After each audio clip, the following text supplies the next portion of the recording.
For FASD Awareness Day 2020, I am going to read Chapter 13 of The Silent Epidemic, A Child Psychiatrist's Journey Beyond Death Row. With me is my little partner here, Sparky, as you see.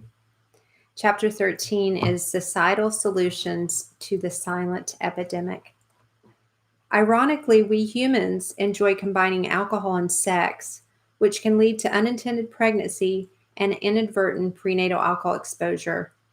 Since over half of pregnancies are unplanned, it is misguided to think that it is a woman's responsibility to know the risks of drinking during her childbearing years, or indeed while she is pregnant, when health professionals and governmental agencies are providing insufficient, or in some cases incorrect, information. It is in the interest of childbearing age patients and society to prevent neurodevelopmental disorder associated with prenatal alcohol exposure. Scientists in the public health community have known about the intellectual disability, learning problems, low birth weight, infant death, and other lifelong consequences of alcohol for several generations and have chosen a variety of inadequate measures to address it.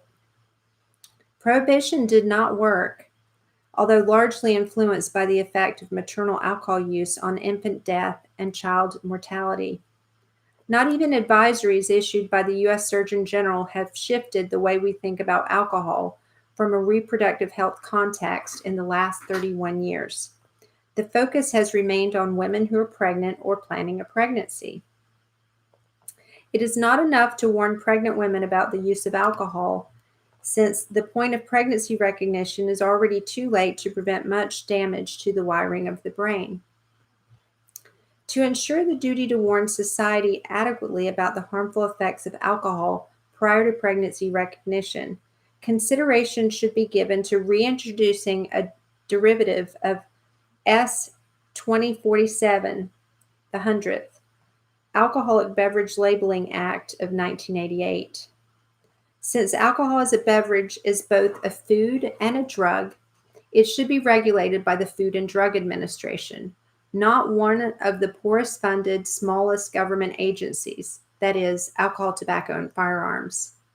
The state of Alaska has taken on the epidemic of NDPAE by placing pregnancy test kits in bars and restaurants where alcoholic beverages are sold, with the aim of raising awareness about the dangers of alcohol use for women who may be pregnant. While pregnancy tests in bars may increase pregnancy recognition, the most reliable results come from a morning urine sample, which most women are going to be in a bar in the evening, not the morning. In the least, the test dispensers will have women stop and think about whether to have that next drink, or even about their reproductive potential while at the bar. Maybe it will inspire them to use reliable contraception or to avoid alcohol if they have been having unprotected sex. Recently, the Centers for Disease Control and Prevention issued a report in its Morbidity and Mortality Weekly, encouraging alcohol consumers to use reliable contraception. A number of media sources reported backlash from women who found the advisory off-putting, sexist, and alarmist, even though within a week of the recommendation, the Zika virus outbreak led to both the CDC and the Pope himself encouraging women in endemic countries to prevent pregnancy. The time has come for physicians to encourage their sexually active, childbearing age, alcohol-consuming patients to use reliable contraceptives. Medical providers should work closely with other human service professionals to ensure that populations consuming large amounts of alcohol, that is, alcohol abusers and alcoholics who may be less able to abstain from alcohol use without intervention, have access to substance use treatment, outpatient, inpatient, transitional housing, etc. Every effort should be made to address the contraceptive health needs of these very high-risk childbearing age individuals. Another, albeit more upstream approach, will be distribution of condoms with an informational flyer about NDPAE for the first alcoholic drink of the evening sold to each customer. Signing informed consent to acknowledge that a person understands and is willing to accept the risk to the unborn of unintentional exposure to an early embryo would allow another point of education to young people. A tax on alcohol by the bottle or by the drink imposed by local and state liquor boards, then earmarked proceeds to these NDPAE prevention initiatives, would help communities stem the tide on this preventable disorder. These monies could also be used to educate and provide medical and psychiatric care for affected individuals. The educational programming supports parent guidance, allied health therapy, and psychiatric care for individuals affected by prenatal alcohol can be costly even for adoptive upper middle class families, the modern day social service agency. What about birth families bearing the cost of the expenses for these children?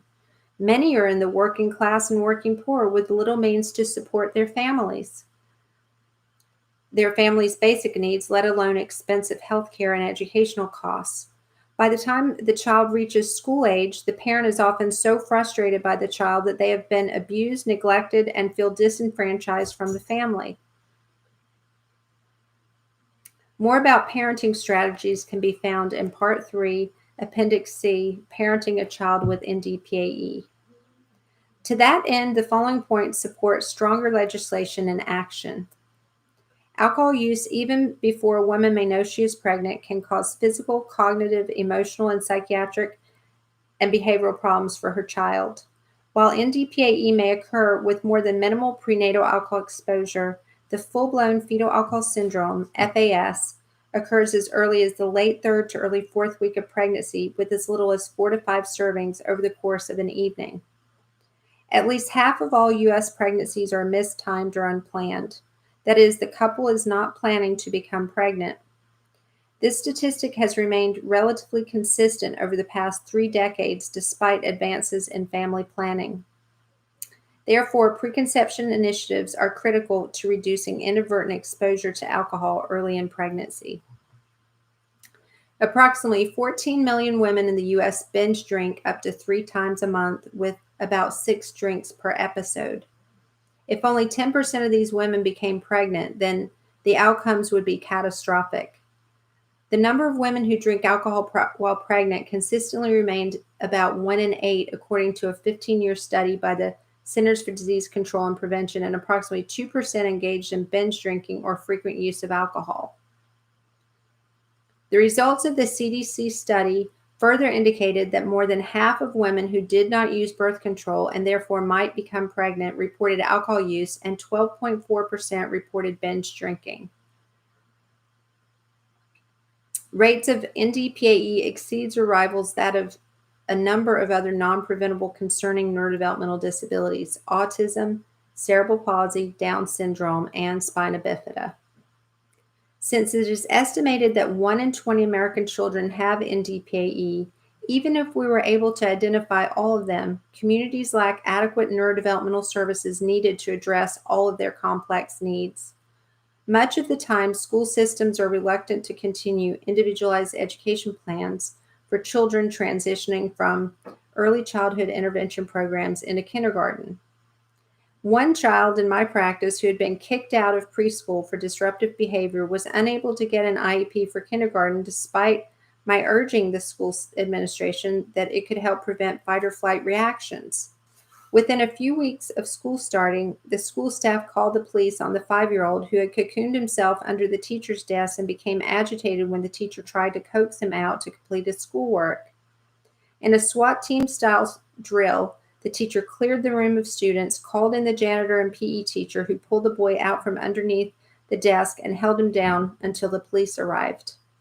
What had been a frightening ordeal that led to him hide under the desk became a traumatic experience for him and his twin brother, who watched the entire event transpire while he stood watching helplessly from the hallway.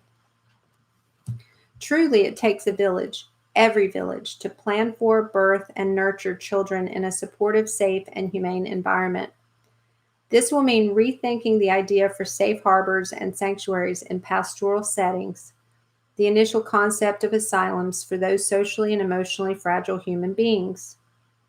From a local community-based perspective, creating alcohol and substance-free housing for families of origin to raise their own children will be a giant leap toward fixing our fractured foster care system and breaking the vicious cycle of early childhood trauma.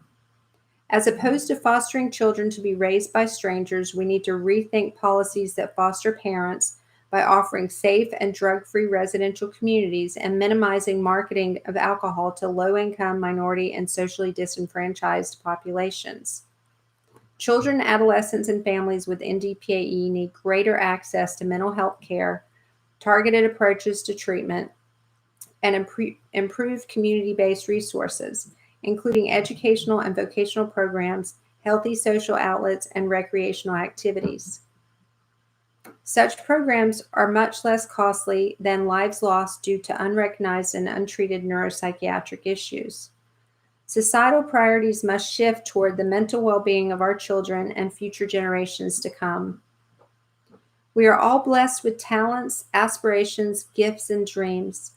Knowing these weaknesses and working hard to overcome them brings the promise of success and fulfillment compared with life of struggles and frustration. I do not see children who are damaged or defective.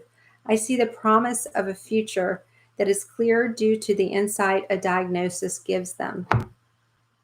This silent epidemic will require a revolutionary paradigm shift in our social conscious to reduce its skyrocketing trajectory.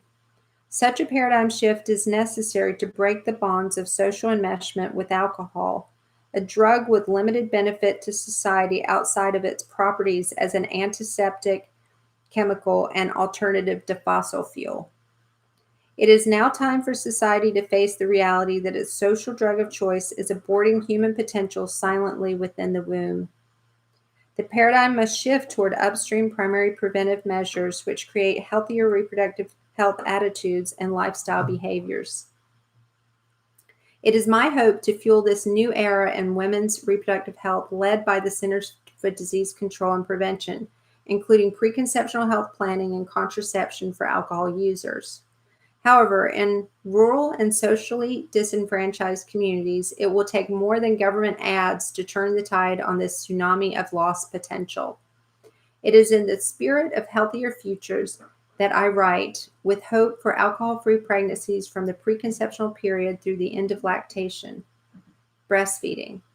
Informing the public of the fastidiousness of our early developmental stages will be a giant step toward ensuring that future generations have the capacity to fully appreciate the universe in which we live, its forests and flowers, textbooks and tests, microbes and mountains. Until preconceptional measures are embraced, the rarity of human genius from Leonardo da Vinci, Antoine von Leeuwenhoek, Ludwig van Beethoven, Charles Darwin, and Albert Einstein may become forever extinct. Thank you for listening, and hopefully over the next few days and the remaining days of the month of September 2020, you will consider fetal alcohol spectrum disorder and what you might be able to do to either prevent or begin recognition of this very unrecognized and treatable condition. Thank you and have a great evening.